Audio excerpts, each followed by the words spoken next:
Hi, you're listening to After the Review with Peter and Terrell. What it do, baby? Our podcast is available on YouTube, Spotify, Podbean, and now Apple Podcasts. So Let's go. if you like our content, please share, comment, and subscribe. And we will see you all next week. What's up, ladies and gentlemen? This is After the Review with Peter and Terrell. I am your host, Peter, and with me, as always, is my man Terrell. How was La La Land this weekend, T? Man, it was nice. I was out in Culver City. LA is always nice. The sun was out. Temperature was great. I didn't get to watch any Dodgers baseball because they didn't want to be able to pull it out against the Nationals. It's kind of upset about that. But other than that, LA was great. My last week of the Puma Fitness Tour.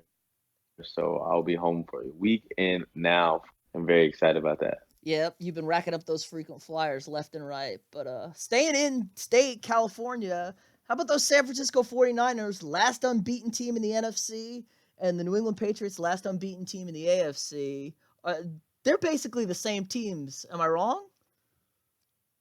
I wouldn't go that far. I mean, the 49ers have impressed us a lot, but I wouldn't go off and say they were, the Patriots. The Patriots have, they've done it. We know what to expect from them. We're not surprised at all, but the 49ers, we are surprised a little bit. But they are playing good football. They're running the ball, taking control of the ball, and playing good defense. So I'm going to drop some stats on you for this one. Patriots and Niners, total defense yards per game, they're 1-2. Passing yards per game, they're 1-2. Scoring, 1-2 on defense. And on offense, total yards per game, the Niners are 4th and the Patriots are 9th. And then on scoring, the Patriots are 1st and the Niners are 3rd. So these teams are pretty close, and it makes sense. Kind of doing it the same way. I think the Niners are running the ball a little bit more and the Patriots are passing it. But, it kind of feels like maybe a young Patriots team, circa 2001. Garoppolo, kind of like Brady. We got a great run game and great defenses out there. It's really interesting, but I think the Niners are the cream of the crop in the NFC right now, and it's kind of came out of nowhere. Yeah, definitely. I would say they're the top team in NFC for sure. They're very impressive what they do. They're not even doing it really through Jimmy Garoppolo. I know they paid him all this money to lead a team. He is leading a team, but they're not really, trying to put it on his back to carry them. They're doing it with the run game and playing great defense. Defensive line there is scary. They got some studs up there. It's hard to block them. So, Kyle Shanahan is doing a great job, and it's very exciting to see. I'm excited to see what they do. They really impressed me with the Rams. I wasn't 100% believer after this weekend, but I'm a believer, and I think this 49ers team is some serious deal with. That front six, the D-line and those linebackers, they're just nasty maulers. They dominate the line. They push you around. They bully you. And then, Kyle Shanahan, you got Matt Ryan at MVP into the Super Bowl. Jimmy Garoppolo, I think, has just as much talent as Matt Ryan does, and he's got his Tevin Coleman back. He can run the ball. George Kittle's a great tight end. So I think they kind of scare me. It should be interesting. The Rams seem like they've fallen off. They're in real trouble out there. Niners and Seattle seem to be the kings of the West, but we'll just see where that goes. Now moving back east, Cowboys and the Eagles both kind of ran into a roadblock this week, and they're playing each other on Sunday night, both 3-3 and looking for first place. What do you think about that one? I think it's going to be a great Sunday night game. I'm going to be excited to watch it. I'm going to rush home to watch it for sure. These are two quarterbacks I like. We talked about it. Yeah. I like Dak, and I love Carson Wentz. Like you said, they both kind of ran into some trouble on Sunday. I think from what the Eagles, I think people are not as upset with the Eagles because, yes, they've had some injury bugs, but they played the Vikings, which we know are good. The Vikings is a good team if they put it all together. Noon game, they put it all together. At home, Kirk Cousins is elite. He might be the best quarterback in the league. Noon game at home, unbeatable. But other than that, it definitely put it all together. So we weren't too surprised there because of the Vikings put together. They're good, but the Cowboys losing to the Jets, that is one we were surprised with. They just seem like they never could get it going. I And when they tried to get it going, it was too late. I think I threw a little nod that like, oh, the Jets might give him some trouble with Sam Darnold back, and you guys forget how good Sam Darnold is, and when you can actually throw the ball, oh, it's a breath of fresh air. But yeah, I agree. What's going on in Dallas? That's 3 in a row they've lost. Jason Garrett, I mean, guys won't even high five them when they're coming off the field. And I don't know if you saw that clip. There's a lot. I don't know what's going on there. It's something though. There's something there. Is Lincoln Riley, if they lose another game, is Jason Garrett gone? I mean, obviously it's Jason Garrett's fault, but like, I mean, he's not calling plays on defense or calling plays on offense. He surely as hell is not out there playing football. So I mean, like I know we're all gonna blame him because he's the head coach. Yep, starts at the top. Starts at the top, but like maybe like tell him more. Needs to talking to, or somebody needs to step in and see that, oversee that, or maybe it's time for Jason Garrett to step in and be like, listen, I want to be in on this play calling situation because what we've been doing lately is, and their defense. I mean, they're not been great. They start off really well, but I mean, that back end has been a little scary, and I think we didn't really talk about that coming in about their back end. We were just impressed by the linebackers and their 2 defensive end rushers. So I definitely think the Cowboys have some things to clean up, and I'll be interested. The pass rush has been good. I think the pass rush has still been good. The linebackers, Vander Esch's looking a little slow out there. Jalen Smith also. You get paid, you get fat. You've been eating good, real good with those money coming in. So maybe he's put on a couple and he's lost a little bit of that edge. But come on, Pete. That's not true. But I got something to point out. I got something to point out here. So the Cowboys, they were 3-0.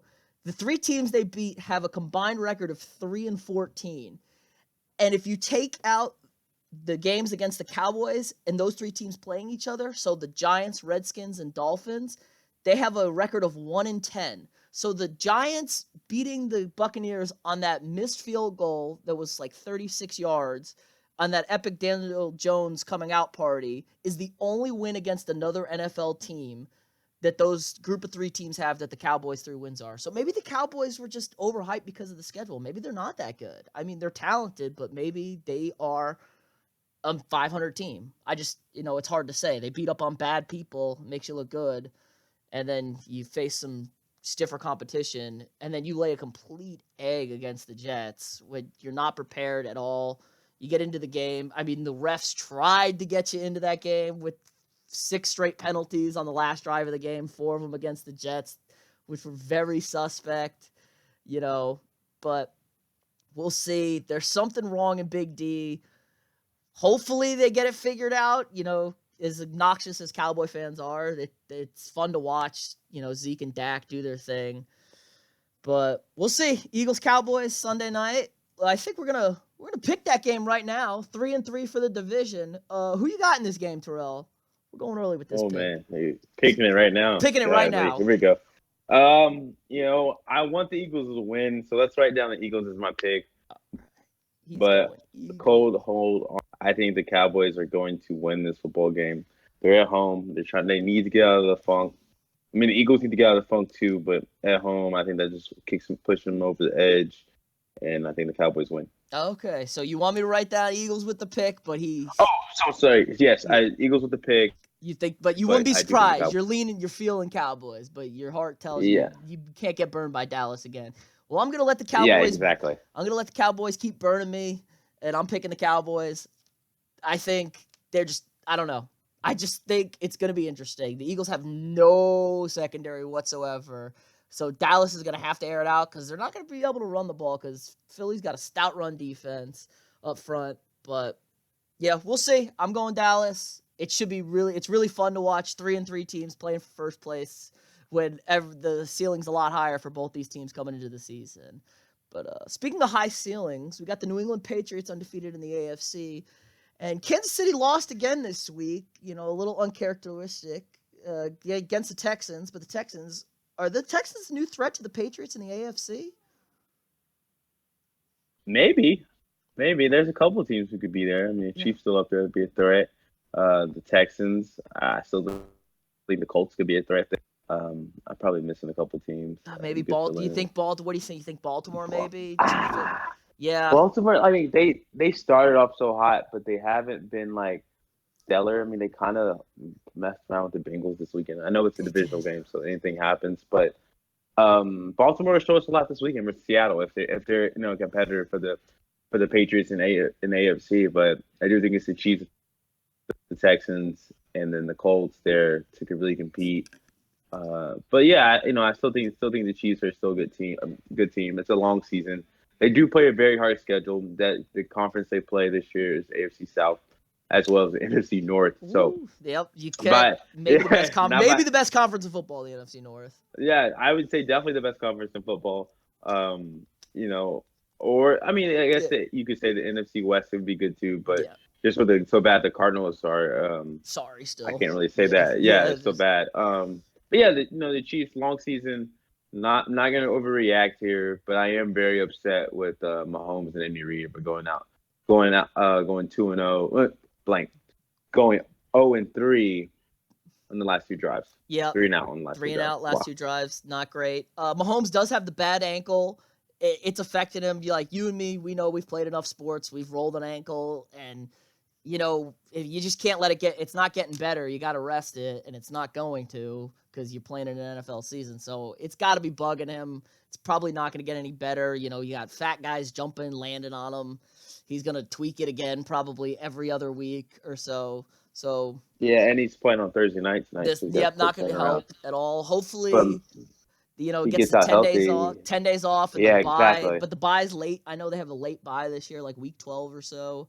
Yeah, super late bye. So, So but we'll see. that But might yeah, come in handy. You never that know. might never hurts. I liked Houston. It seems like they found their I do. offense a little bit. They've I put do together like two what weeks in a Houston row. is doing. Will Fuller has no hands. Absolutely the worst NFL receiver as far as catching a football. He dropped 3 touchdowns this weekend. I personally watched it. Deshaun Watson's one of my fantasy quarterbacks. I was very upset because Will Fuller's hands of stone. And they got to go to Hopkins. I don't know what's going on. They're not going to Hopkins enough. But I know the I Chiefs. know. Chiefs don't have much of a run D, and they kind of No. pounded it, kind of played with them. But yeah, they haven't thrown to Hopkins at all this year, which is weird. And he's had some uncharacteristic drops as well.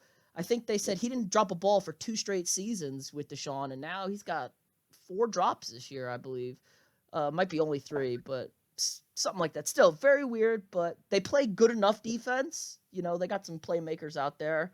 Whitney Merciless, J.J. Watt Yeah, still gets it done. for sure. But And for the Hopkins deal, I know how he's been playing bad. Someone offered to trade him in fantasy. Isn't that crazy? They're like that's Hopkins is on the board. no I was like, nobody would have thought that, right? That's ridiculous, right? no one First thought round that. pick, first round Yeah, pick, lock. That's lock receiver, number 1 receiver. 100%.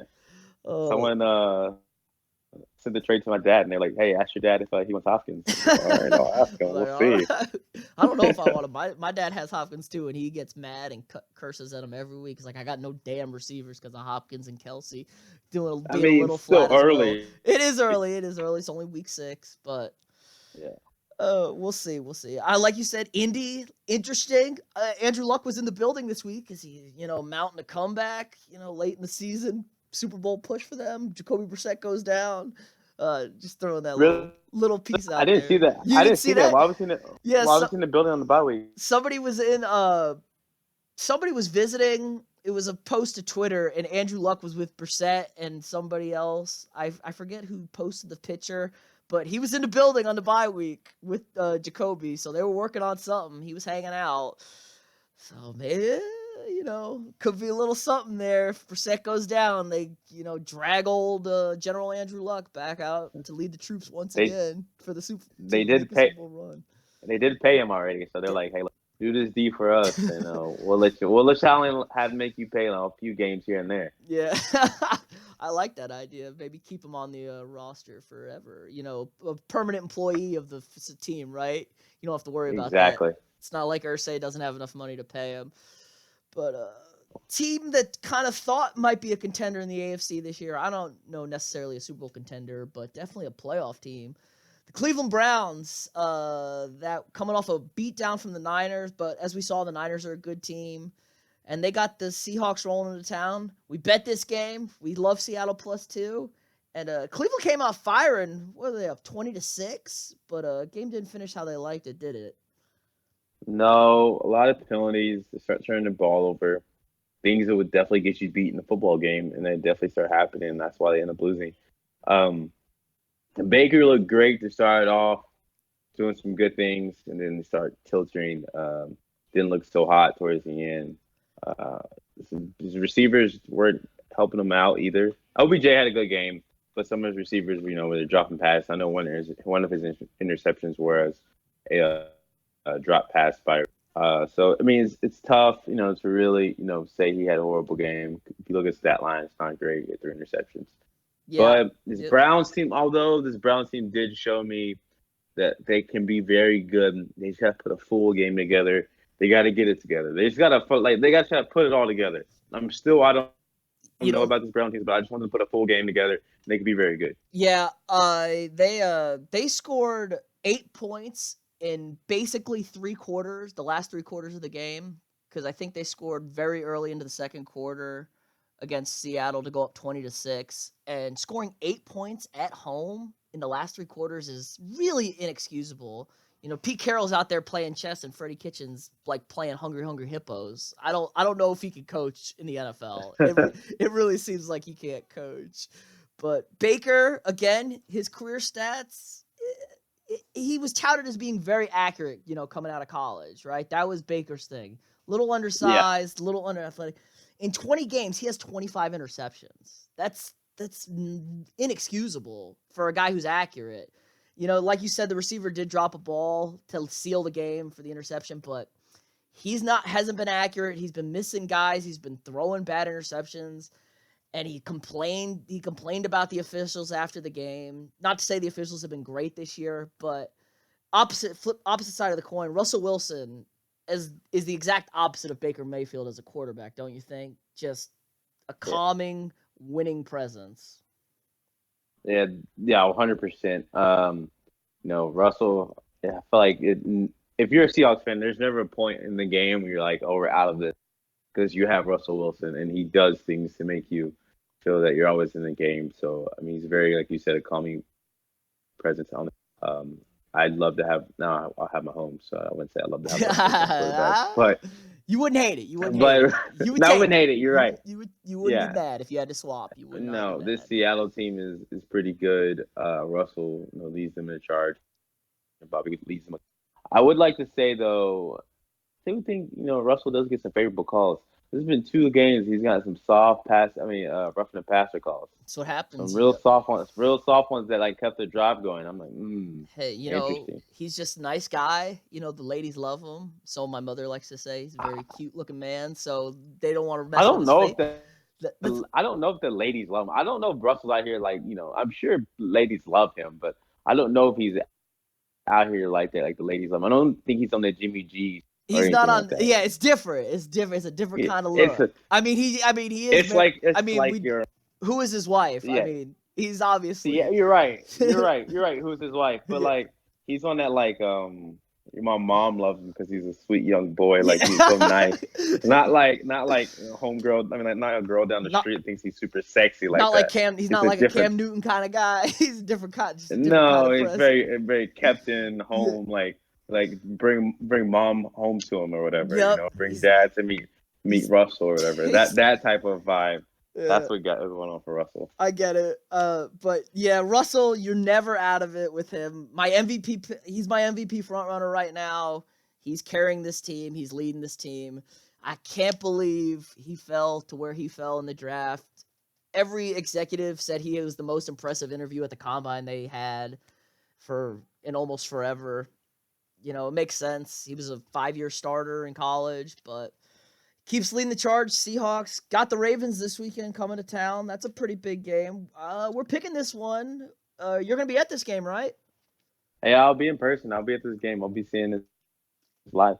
So, I'll have all the details for you, hopefully. Yep. I think I'm going with the Seahawks on this one. Baltimore looked a little shaky this week. But they're the same kind of team, right? A little power run, play some defense, throw it over the top. This game's gonna fly. Yeah, it's gonna be over real quick, right? Real quick. The clock's just gonna run the whole time. I got Seattle too. I think it's tough to beat Seattle at home. And they're a good team, so it's tough to beat them in general. And they're at home, so it's gonna be tough. And they haven't been home in a while, so the crowd's gonna be. So I'm excited to see this game. Now, to be fair, they did lose and should have lost their last 2 home games, so I'm expecting a big, big home performance from them. But They they owe the 12 something for sure. Or maybe they lost a little home field edge. I don't know. I can't say. But we'll see how that goes. It should be interesting. Seattle keeps flying high. I can't wait till they play the Niners in a few weeks. That's going to be a fun game to look forward to.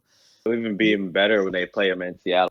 Oh yeah, get it real loud, get it probably rainy, nasty out there. But moving to college, we had the first real upset of the season. The Dogs, Georgia Bulldogs, going down at home to unranked South Carolina. That was a stunner, wasn't it? Yes, sir. Any given Sunday is what I like to say. But they play on Saturdays. I mean, sorry, any given Saturday. Golly, sorry, dang it. Good catch. Oh, but no, anytime. You never know. Dogs went down. South Carolina got him. Drake Fromm. You still on that Jake Fromm bandwagon? So it was a weird game for them. I did look at some things. Fromm had 0 interceptions going into the game. He threw 3 picks in this game, 2 of which were really not his fault. The pick 6 was a bad throw that he threw, especially in a game that's 2017 in double overtime was the final. So you can't be throwing pick 6s like that. And then Rodrigo Blankenship hadn't missed a kick all year. Arguably the best kicker in the country. Misses 2 field goals, including the one to tie it that lost them the game. So kind of a weird game for the Dogs. Maybe a burn the tape game, kind of forget about it, but they're definitely going to have enough opportunities to prove themselves and get themselves right back into the college football playoff because they got Florida coming up and they're going to get the LSU-Alabama winners. And Alabama rolled the Ags this weekend, didn't they? They did. They made us some money. They did make us some money. Yeah, Georgia will be all right. They'll get plenty of chances to, dig back in there and win the East. And you win the SEC championship, you'll be A-okay. So I'm not too worried about it. Let's talk about this other SEC game we had this weekend. You want to talk about Florida LSU? I was impressed by both. I was surprised by Florida. I didn't think they had stood much of a shot in this game. And they hung with them for 3.5 quarters, I would say. And then LSU showed how really good they are. But, yeah, they hung. Yeah, 3.5 quarters is great. Yeah, right. I mean, it was really kind of down there to the wire until because Florida had a chance to score. LSU got a couple of stops. LSU got a couple of stops and kind of put it. Florida couldn't stop LSU on offense. LSU might have the best offense in the country, I think. Joe Burrow's for sure slinging it. But Florida had a chance late. They're going down the score with 3 timeouts. They couldn't just get it. They couldn't get in the end zone, and then that's kind of when the game unraveled for them. But this LSU team is really good. I like Joe Burrow. I like what they're doing. Also, Florida's good too. They showed me a lot. I know we picked this game, and I really thought Florida didn't have a chance at all. And I was texting you, and I was like, "Is this Florida team for real? Yeah. I'm about to lose again. My month 6, so." I'm surprised. Felipe Franks, their starting quarterback, went down, and they seem to be playing better with the backup. I don't know what it is. The offense seems to be a little bit more dynamic. They can move the football. They can actually throw the football. And we'll see. They got Georgia, big rivalry game. So if they can take down the Dogs, and win the SECs, maybe get another crack at LSU, maybe find themselves in the playoff. I wouldn't be surprised by that. And then the other college game we picked, the Red River Shootout, 11 a.m. kick, beautiful. OU got the dub. I was happy to see it. Can't stand Texas, but we both were. Yeah. We both were happy to see it, but we couldn't talk too much trash because A&M got ran right over. Yeah, that's true. We should have kept our mouths closed all weekend and just sit down and cross take our fingers. Yep, exactly. OU struggled most of this game. It felt like they couldn't find the end zone, but CeeDee Lamb is a stud at wide receiver. He really carried them to the win. Physically carried them. I think he broke 4 tackles on 2 touchdowns both times to score and get the 7-point win for them late. Yeah, CeeDee Lamb was a monster for this game, but we're not gonna be able to talk about you without talking about my boy Jalen Hurts. Oh, here we go. One of what? No, it was his one of his not as great games. He was only 16 for 28 with 235 yards, and 3 touchdowns, and 131 yards on the ground, and another touchdown. I mean, it was a very mediocre game, by Jalen Hurts standards. I know, but he's still in the race for the Heisman. This type of game helps you for sure get to at least New York, beating Texas with those numbers, how he did, even though he didn't look great, he still came back with it and provided his team to win. So See, the problem is he's got two better quarterbacks in front of him in the SEC in Tua and Burrows, and then everyone's gonna love if Clemson can go undefeated. Like I said, Lawrence is gonna get the votes, get the odds, and don't forget Justin Fields up in Ohio State. So and Jonathan Taylor at Wisconsin. I mean, that's very true. So Hurts might be on the outside looking in. I don't think he's on the outside looking in. I just think he can't dip below than what he did versus Texas the rest of the way. He can't. He's got to play. Can't stumble. He's got to play like he did versus Houston the rest of the year, which was 20 for 23, 332 yards, 3 touchdowns. 3 rushing touchdowns as well. Like he's got to play those type of games. I know it's not to always that level, but somewhere in between, somewhere around that level to stay in the conversation or get to New York because he can't play bad. Especially playing in the Big 12. Yeah, he's got to carve up those cupcake defenses of the Big 12 that everybody seems to have fun their way with in the conference. But, we're moving to that part of the year. College football top 6, we're moving towards the playoff. What's your top 6 right now?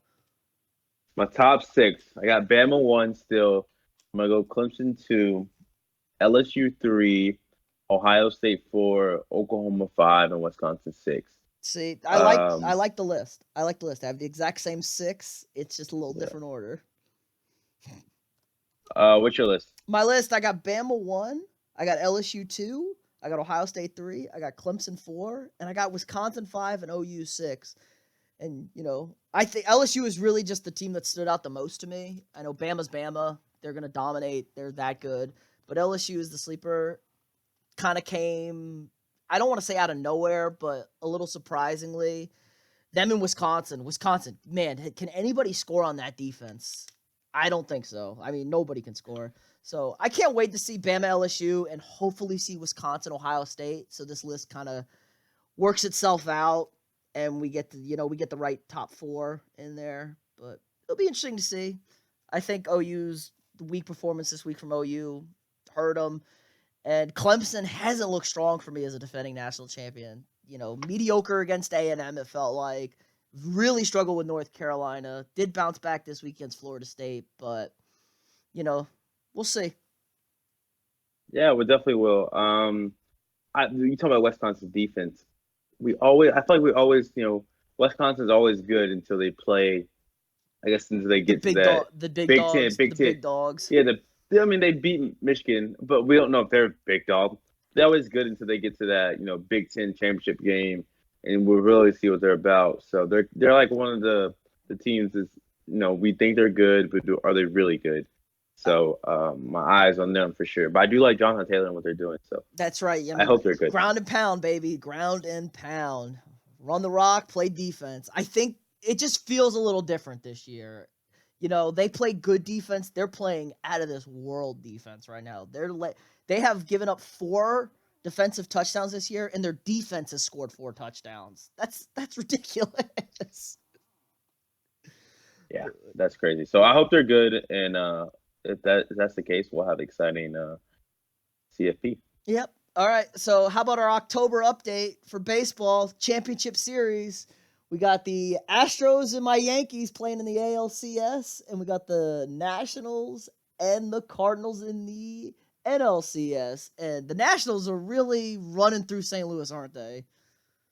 Yeah, they are. It looks like they'll probably be your in team, but I don't want to speak too early. There's just 2 games. It's 3 games. They won tonight. It's 3-0. It is 3-0 in Washington. Yeah, Washington won tonight. That's probably over with. Yep, I think it's over with. They are as hot can be, and they got good pitching behind them. I don't know if they'll sweep them, but I don't see anybody beating Max Scherzer in Washington. Dual eyes, throws off the hitters. I'm convinced. It's the only reason he's good. Has nothing to do with his arm. It's all the eyes. But so, yep, they're probably your NL winner. But the Yankees, Astros, that game last night, Sunday night, had me up all night, and it was a little heartbreaking for me, losing in 11 to tie the series up at 1. Yeah, that game got me in a little trouble because I was supposed to be helping someone do something, but I was not. You were not putting that. It was too good to put a turn off. It was too good to turn off and to do what I was supposed to be doing. But yeah, it's a good one. The Yankees Astro series is gonna go down the wire. I think we're in Game 6, Game 7 out of them for sure. I don't think. I'm sorry. I'm stressed. It was stressful. We could have put them away last night. If the Yankees had won last night, they could have put them away. No. But, we got 3 games in New York. We may never have to go back to Houston because that's a real tough place to play. But Game 3, yeah, it is. Tuesday afternoon, 3 o'clock. Garrett Cole, Luis Severino. That's the game. It's a must-win game for the Yankees. Big dog for the Astros. Probably your Cy Young winner in the AL. And then Severino's been hurt. Cole's no joke to play with. Severino's been hurt all year, but he's your ace when he's healthy. So, and he looked good against the Twins in the first round. So we'll see. I'm nervous. I talked myself off the ledge a little bit this morning. I was really upset last night, thinking it was over and we're in real trouble. But I'm cautiously optimistic. My heart is pulling as hard as it can for my boys. Hopefully we don't have to go back to Houston. Just win 3 in New York and get ready for the Nationals. But that's all I can say about that at this point. That's gonna be tough. I was nervous watching it, and I didn't have a dog in the fight. I was like, man, this is intense. Those extra inning things, like every pitch, every hit, like everything counts. It's just so nerve wracking. It's like at any point in time, like this could just go haywire. And it just did after when Correa hit that home run. It was like, oh, it's over. It's over. Quick. First pitch of the inning. It was ridiculous. That's the best part about October baseball. Everything is magnified. Everything is amplified. It's intense. It's tough. But all right, so let's move to our picks for this week. We had a pretty average week last week. Picked 6 games. We both went 3-3. You having a good season, 14-7. Can't complain. I'm underwater a little bit at 10-11. Hopefully, I can pick it back up this week. We already picked a few games. You need to find a floaty or something. Let's finish up with a few more. Let's go hockey. We got a big hockey game on TV Wednesday night. We got the undefeated Colorado Avalanche versus top Pittsburgh Penguins. Who are you going with this one? I got the Pittsburgh Penguins.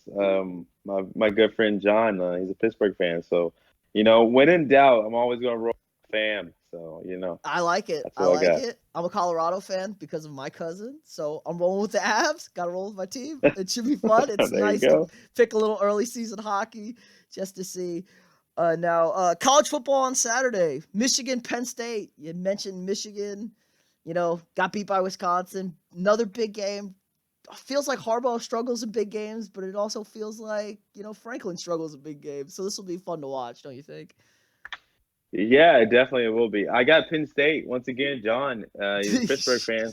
If he's not rooting for A&M, he's rooting for Penn State, and I don't have a dog in the fight. But I don't trust Harbaugh, so I'm gonna go with James Franklin. I think I trust him a little bit more. Plus, he's at home, so he's gonna sleep in his bed the night before, so he'll feel a little bit better about it all. Happy Valley is not an easy place to play in. We've seen it before.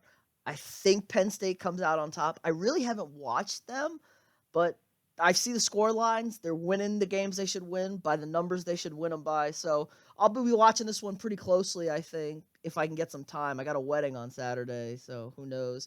But if I can get to a TV, I'll keep my eye on this one. I want to see if Penn State's, maybe a contender to Ohio State, in that division. Next pick, we're going across the pond. A little Sunday morning football action. Got Manchester United playing Liverpool. Liverpool top of the table right now in the EPL. Who you picking? I got Liverpool. No Sunday morning football action. No American football action. No American football. We're not playing in London this week, so we gotta go back to soccer. I got Liverpool too. My neighbor, he's really got me sucked in on this Liverpool team. I've been watching them for the last 2 years pretty closely. They're fun. They're a fun group. They're fun. I like Manchester United as well, but we'll see. I expect Liverpool to win. They are top of the table, and hopefully it goes down. Now let's talk about bets. We made some money last week. Our mystery better X needs to be fired because we banked that. He is fired. We're firing him right now. Fired. Right? We're gonna fire him right now. It's done. Fired. Yeah. Done. Dunzo. We lost $1 million because of him. He's out of here. We could be degenerates on our own. We don't need somebody else to tell us what bets to play, especially if they're not doing the right ones. All right. So he's done. He's out of here. We're all right. So we're back on us again. Now let's go. We got the Rams at the Falcons. Rams are given 3 points. We like the Rams in this one. How much we want to put down on it? Well, how much did we make last week? Well, we made. Let me see. I got the sticky note right here. We made 500,000 on the Seattle Browns game plus 2.5. So that's another 500K we're working with, and I think we got 100K on the Bama minus 17. So that's a cool 600K extra 600K we got out of the bank. Out of the bank. Yeah. Okay. So technically we're still in the hole. Yeah, we're still in the hole, but I think we're getting close. Okay. So we got 600,000 to play with. Yeah. Man, I don't know how much money I want to put on Jared Goff. But Atlanta missed an extra point to lose this weekend. I think they're quitting on him. Let's put 200,000 down on the Rams. All right, we're rolling with the Goff. I think I like this one. And now this next one, we got a little teaser for everybody. We're gonna tease down this Kansas City Chiefs Broncos game on Thursday night, and we're gonna tease down that Seattle Baltimore game on Sunday. We're gonna tease both these numbers down to 2.5. So Kansas City given 2.5 and Seattle given 2.5. How much do we want to put on this little teaser? Well, I believe in both Mahomes and Russell Wilson. I do not believe in Joe Flacco. Joe Flacco. Lamar Jackson. I do believe in Lamar, but I believe in Russell more. So I'm saying we should put 300,000 down on it, and that way it leaves 100,000 next week. And guess in case if we go belly up again. All right, yeah, sounds we go good. belly up. We might be in the black if we take care of business this weekend. we'll yeah, see. it might be okay. And then we'll start helping Mr. Yetter Bex with his picks. Yeah, and we'll make him some money back. Yeah, we'll start shaking him down because he'll owe us. But speaking of things starting next week, NBA tips off next Tuesday night, and we got some hoops. Let's go. We got hoops back, and we might have a little something special coming up later this week. NBA preview podcast. I think we're gonna drop for everybody. We're going to break down the season. Double pod this week. Look, double pod. We're going to break down the season, give you a little preview, give you our picks for the playoffs, picks for the champ, our MVP picks, big talking points, LeBron and the Lakers, Kawhi and Paul out in for the Clippers, battle for LA. Lots of interesting stuff, lots of moving parts. So that's just a little teaser for y'all. For sure. And we're going to bring some friends on because I know y'all tired of hearing our voices. So we'll bring some new voices on. Get a group effort going. It'll be a fun one. It should be a fun one. Little different kind of format, and we'll see how everybody likes it. But I think that's going to do it for this week. Remember to like, comment, share, and subscribe if you enjoy our content. And we will see you all